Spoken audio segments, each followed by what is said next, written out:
把火把灭掉！我的保留，立刻到有。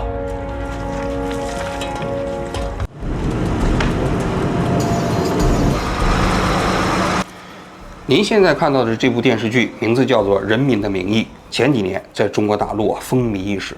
这部电视剧开场没多久，围绕着大风厂的拆迁引发了一场风暴。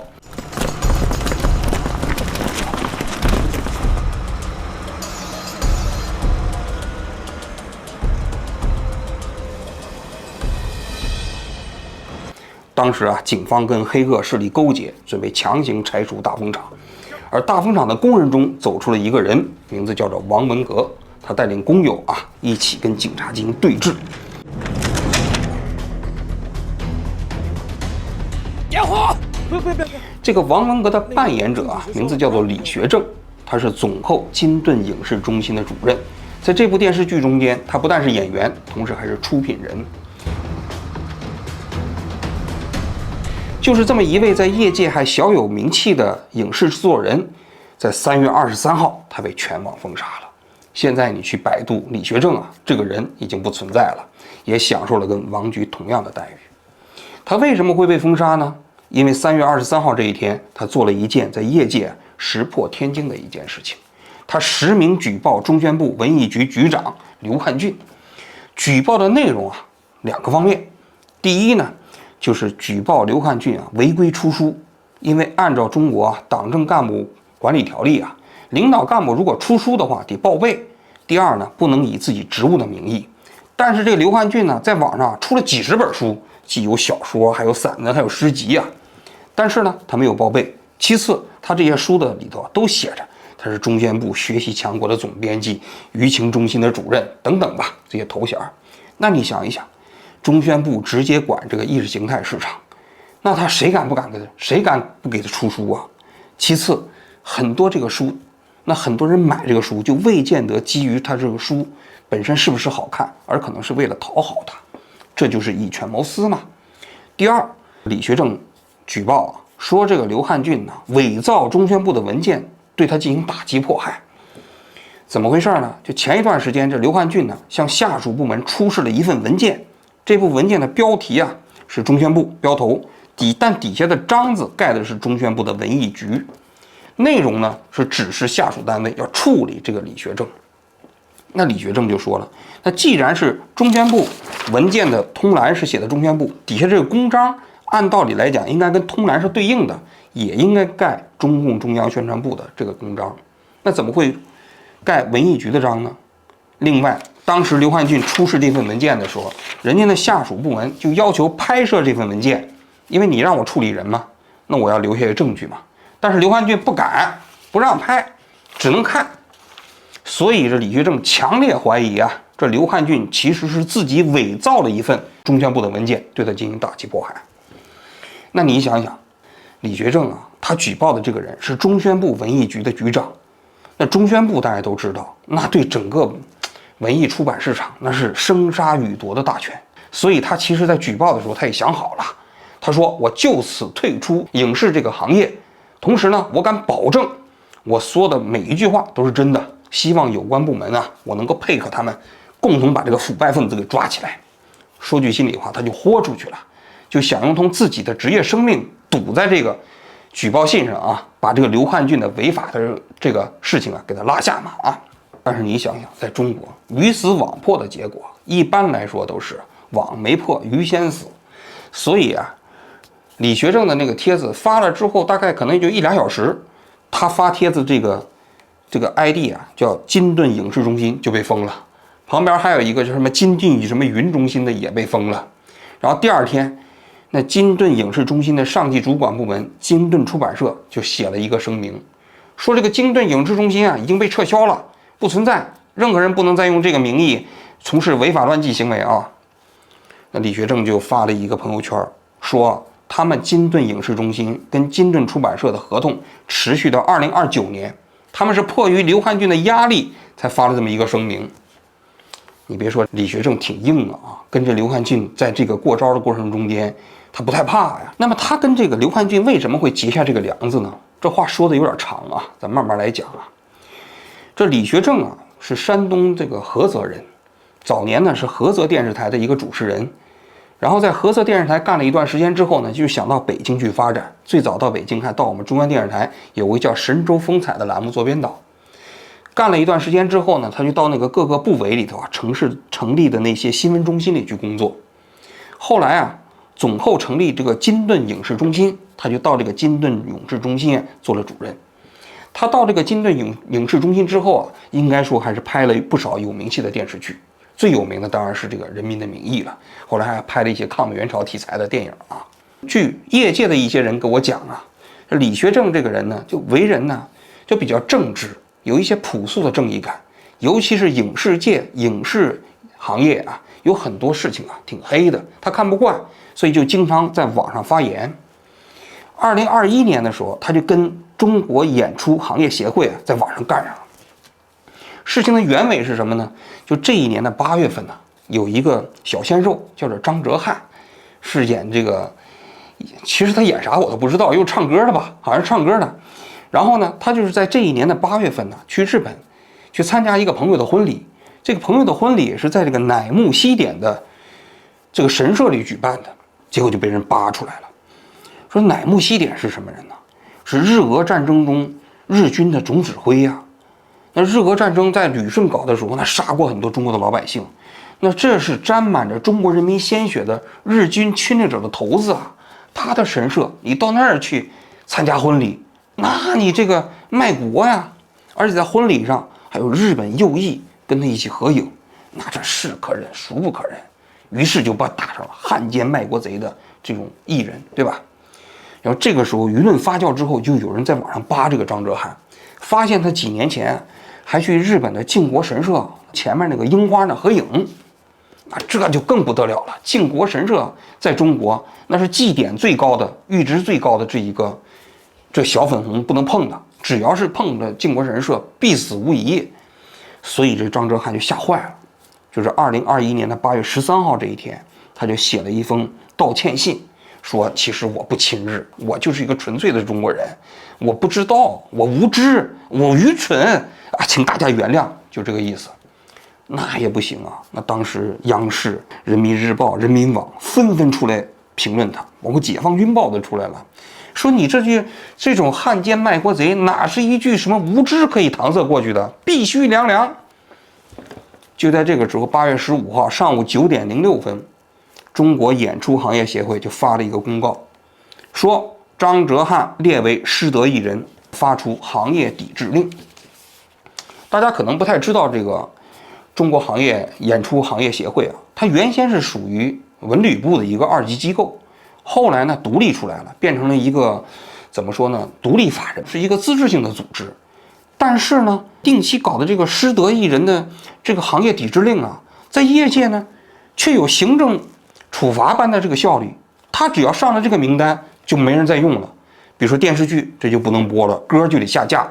说张哲瀚一上了这个名单之后，立刻所有的歌都下架了，跟他拍的电影、电视剧的都把他全剪掉了。他演了一个男3号也全剪掉了，而且当时跟他合作的那些商业品牌啊，通通都解约了，基本上是属于社会性死亡。他妈当时写了一封声泪俱下的公开信，说他儿子其实根本不懂，这就是有人故意在陷害他儿子，但是也没有用啊。说这一年的11月23号，中国演出行业协会啊就把张哲瀚列为第9批失德艺人名单。这批名单里头有这个吴亦凡，还有郑爽，然后其他的都是网上的一些直播的那些网络艺人啊。那在这个过程中，李学正就觉得有问题，他就站起来替这个张哲瀚开始说话了。他当时指出这个中国演出行业协会存在几个方面的问题。他说什么叫失德艺人？你们凭什么界定张哲瀚是失德艺人？他首先申请了文旅部还有广电总局啊，就搞了一个信息公开，就说你这2个部门有没有制定过什么是失德艺人的标准以及处罚规范？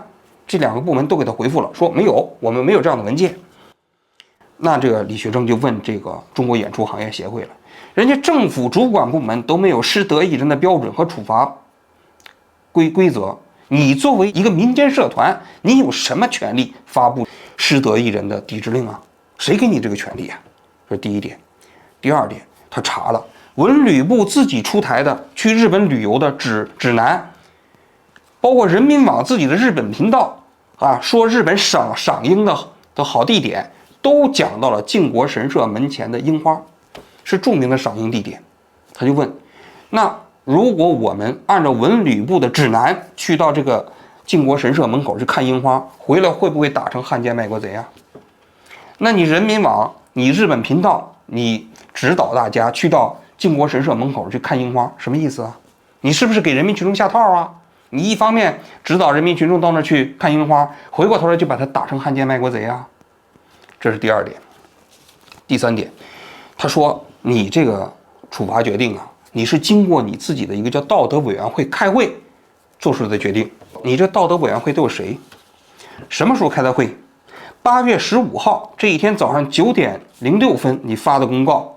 8月15号是星期天，你们怎么开的会啊？这些人怎么发的言呢？你公开吧。就算是法院的一个判决书，还要把审判长、审判员的名字列上呢。那你的这个道德委员会都有谁呀？他说，据他所知，他们这个所谓的演出协会里头有些人呢，就是6间房的那些头啊，那6间房在网上其实还搞色情直播被处罚的，哎，在他们的演出协会里头反而是头头，还能处罚别人，这不是荒谬吗？他发出这些质疑之后，那个演出协会就有点慌，就找了一个叫新华社叫白莹的记者出来接受采访，说解释他们道德委员会啊程序怎么回事。结果这李学正马上就指出来了，这白莹自己号称是中国演出协会的道德委员会的成员，你自己是这个道德委员会的成员，同时你又以新华社记者的名义去采访中国演出行业协会，你这不变成自己采访自己吗？你违背最基本的利益回避原则啊，太可笑了，对吧？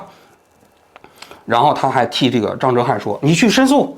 张哲瀚那一天就跑到中国演出行业协会去申诉了，结果发现中国演出行业协会连个申诉程序都没有。于是这个李学正就想替张哲瀚啊打抱不平，他代理张哲瀚去告这个中国演出协会。当时啊，网民很多人都在围观呢。这李学正当时也说，他说有人把我这个跟中国演出行业协会的这个斗争啊，比作现实版的《人民的名义》，我觉得其实也挺好。结果这个时候就不停的有人给他爆料，说这个中国演出行业协会平时不干好事儿，为什么呢？平时干什么事儿呢？就搞一个叫演员经纪人考试，就是你要想当演员的经纪人，你得拿一个经纪人证，这个经纪人证是中国演出行业协会啊组织的考试。他这考试呢，一次考试收160，但他同时在考试之前要搞培训班，你不参加这个培训班，你基本考不过。那培训班多少钱呢？1600。全国啊，他们算了一下，2018年全国有35000人考试啊，那一算，这报名费加培训费6000多万，再加上他会员费2000万，一年8000多万。那你一个这个法人是非营利组织，一年收8000多万块钱，你都干啥了？大家就在网上查这个中国演出行业协会，他公示的内容，发现他过去成立到现在啊，一共啊干过12件事，其中有8件事全是出国旅游。去到北欧去考察，这个土耳其去考察，瑞典去考察，澳大利亚去考察。当然，他们的考察肯定就是旅游了，旅游就是考察，对不对？然后这李学正还说，这个中国演出行业协会规定啊，这个会长啊连选连任不能超过2届，但现任会长叫朱克宁，已经超过2届了。那你想，这罪名大了，在全中国能够突破连选连任2届的，那只有习近平啊。你这朱克宁，你就是一个小小的演出行业协会，你就违背宪法，你就连选连任超过2届，你这是僭越，对不对？就在这个时候，中宣部有一个局长给他打电话，让他把他这个微博都撤了。他就问这个中宣部的局长说，你给我打电话是个组织行为还是个人行为？如果是组织行为，我执行；如果是个人行为，免谈。他说就没下文了。那说明什么？那说明这件事情显然是个人行为，不是组织行为嘛。那这个中宣部给这个李学正打电话的局长是谁呀？那显然就是这个刘汉俊，没有第二个人嘛。双方的梁子就是这么结下的。应该说这个中国演出行业协会啊，挺有问题的。为什么？就他明明不是一个政府部门，却拥有着政府部门的处罚权，而且在这个过程中间没有任何标准。李学正就说：“他说对失德艺人的处罚我们没有意见，但是关键是你这个处罚程序得公开透明，甚至得有处罚程序，还得有申诉程序。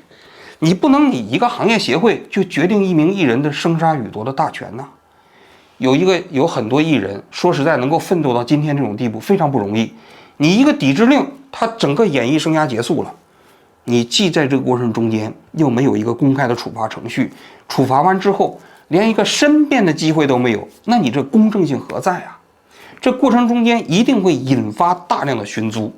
所以网上当时很多人就讲，他那些电竞的那些选手，有些人就莫名其妙的被封杀了，然后封杀之后，有些人又莫名其妙的被解封了，这里头毫无规则可言。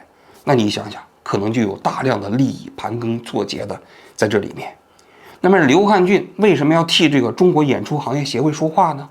不排除他跟这个演出行业协会之间也存在大量的这样一种利益的勾兑。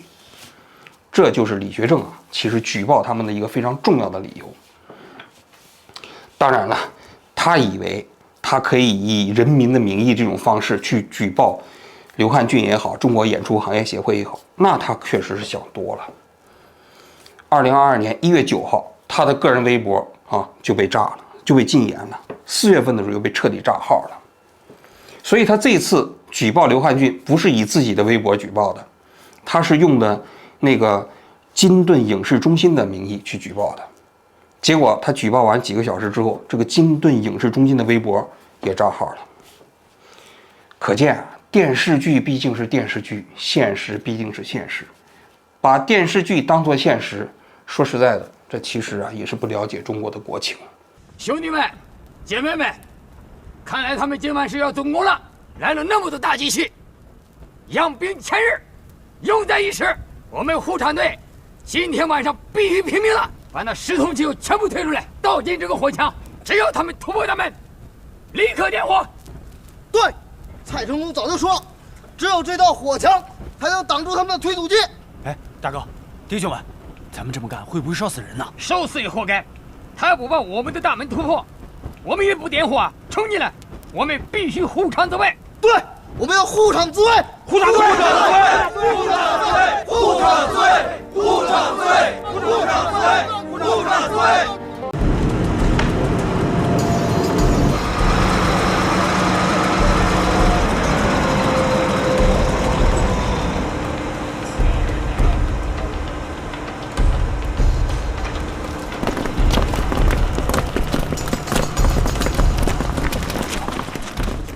说了半天李学正咱们也讲讲这位刘汉俊。这刘汉俊早年毕业于武汉的一个普通大学，毕业之后呢，分到长江的航道上，在那儿工作了5年之后奋发图强，终于考上了武汉大学新闻系，得了一个博士学位。后来辗转了2家新闻单位之后，他就进了中宣部的新闻局，负责管理全国的新闻媒体。那个时候全国各地经常搞这个正面报道，新闻局就是牵头单位，他就是这个记者团的带团的。中央电视台的同事就参加过他这个记者团，他就给我讲过当年这刘汉俊的往事那记者团嘛，在地方进行正面报道，报道完了之后晚上吃饭当年气氛还比较宽松，还要搞一点娱乐活动，唱唱歌什么之类的。那有没有这个小姐陪这个刘处长他当年还是处长嘛，咱就不知道了。我这同事就没给我讲那么详细，但他给我讲了一下，这刘处长唱歌的时候有2个细节给他留下了非常深的印象。第一卡拉 OK 的时候别人一般都唱一些流行歌曲，但是刘处长喜欢唱红歌，歌颂伟大领袖毛主席。第二呢，喜欢朗诵诗，朗诵他自己写的诗。这刘处长虽然是中宣部的干部人家才华横溢会写诗出版过好几本诗集。大家来欣赏一下他写的这个诗请接受一座城市的洗礼。作者刘汉俊。你匆匆的来，悄悄的走，不带走一片楚天的云彩。学着模拟出来，你不带走的云彩是哪的？是不是楚天的？致敬武汉人民，作者刘汉俊。武昌意识到了什么是我和我，汉阳知道了什么是你和我，青山感受到了什么叫蛮河人，而汉口则尝到了什么叫喝的爬。他们当初真的是目了懵了，喝少了，没有不怕死的，只有不晓得死的。未知永远多于已知，险情总是逐步感知的。说句心里话，我读了这个刘汉俊的诗啊，我笑得肚子都有点疼。这哪是诗啊，是吧？我觉得他就是个草包，狗屁不通。他写的这个诗，就是给那村口的人去上厕所，我估计大家都嫌。但就是这个水平，狗屁不通的诗竟然能出版，还有人给他搞这个朗诵会，为什么？不就是因为他是中宣部的领导吗？不就是因为他掌握着别人的命运吗？说到这儿啊，我想请这个中宣部的李书磊部长啊，好好查查这个刘汉俊。这刘汉俊呢，有可能是个害群之马。我说这个害群之马，还不是因为他跟李学正之间有这种分歧，更重要的是，他对中国共产党来说也是个害群之马。你想啊，你作为中宣部主管全国意识形态的这么一个领导，你写的这个诗狗屁不通，然后呢，你出版了之后还发行，全国人民看到之后会怎么想？肯定会觉得，哎呀，那搞不好共产党的高级干部都狗屁不通。要不为什么刘汉俊这种狗屁不通的人能当共产党的干部呢？还能管理全国的意识形态呢？这极大的败坏了中国共产党的形象啊！更何况，他这个伪造公章、伪造这个中宣部的名义去打击迫害异己，这就罪名就大了。因为很多人跟我讲，他说如果中宣部啊对意识形态的管理啊，就是出于意识形态的理由，很多人是能接受的，弘扬正能量啊，打击这个师德师范的行为啊。但是像刘汉俊这种，明明实际上是出于个人私利，跟这个中国演出行业协会勾兑，然后去打击异己，还盖着中宣部的这种公章，这不叫假公济私吗？很多人都认为这根本没办法容忍。我个人觉得，李学正之所以跟刘汉俊较劲叫板，很重要的原因就基于此。你刘汉俊是基于真正的意识形态的考虑去封杀他吗？肯定不是啊，对吧？你就是出于自己的利益嘛。所以我觉得这种人他也是极大的危害了中国共产党的形象。老百姓会怎么想啊？这些人一旦手上掌握了权力，他就会把权力变成自己的私利，然后通过这样的私利去打击异己嘛。所以这种害群之马，我个人觉得应该铲除之，抓起来，否则你中宣部你将来你何以服人吗？节目的最后啊，我还想再说两点。这李学正啊，多年前接受采访的时候曾经说过一句话，他说法治是法治剧的创作空间。什么意思啊？那意思就是说，你只有了一个非常大的法治环境，法治剧的创作才能够体现出比较高的水平。因为法治剧描写的都是贪污啊、腐败呀、公检法啊、黑社会啊，那你想想，你如果没有一个充分的这个法治环境做保障，那公检法这些部门怎么会允许你写这样的内容呢？那以人民的名义，为什么当时大家愿意看？是因为他写的这个腐败的级别比较高嘛，都涉及到副国级了嘛，所以老百姓会觉得，哦，原来这么高的那个部门的人呢，也可以腐败啊，所以大家愿意看。你现在呢？大家可能不知道啊，《以人民的名义》这部电视剧现在虽然没有下架，但是虽然基本上也等于快下架了，基本看不到了，因为被淡化处理了。为什么？就是现在的领导认为《以人民的名义》这种电视剧不适合再让人民群众看了。那说明什么？法治环境压缩了，所以你现在还能在屏幕上看到《以人民的名义》这种电视剧吗？所以要我说啊，这李学正也有点幼稚，连《以人民的名义》这种电视剧都不怎么能播了，他还以为在现实生活中，他可以像《以人民的名义》这种电视剧里头那样，以一己之力去跟党内的腐败分子做斗争，跟那些利益部门去做斗争。想什么呢？现在的法治环境，别说保护他了，连电视剧都保护不了，更何况现实了。这是第一点。第二点，当年这李学正啊跟中国演出协会做斗争的时候啊，有一个网友在网上说了一句话，说的特别好。他说我们必须站出来，如果我们不站出来，将来我们人人都可能成为张哲瀚，但是再也不会有李学正了。非常可惜呀，他这句话一语成谶了。现在可不就是人人都成为了张哲瀚吗？想封谁就封谁，想灭谁就灭谁，而且这中间没有任何规则，也没有任何申诉程序。但是呢，李学正可是彻底的消失了，他再也不会在这个社会上出现了。这就是我们今天的中国的社会现实吧。我就讲到这里，谢谢大家。哎，姐妹们，看来他们今晚是要动工了，来了那么多大机器，养兵千日，用在一时。我们护船队今天晚上必须拼命了，把那10桶机油全部推出来，倒进这个火墙。只要他们突破大门，立刻点火。对，蔡成龙早就说了，只有这道火墙才能挡住他们的推土机。哎，大哥，弟兄们，咱们这么干会不会烧死人呢？烧死也活该！他要不把我们的大门突破，我们也不点火啊，冲进来！我们必须护场自卫。对，我们要护场自卫，护场自卫，护场自卫。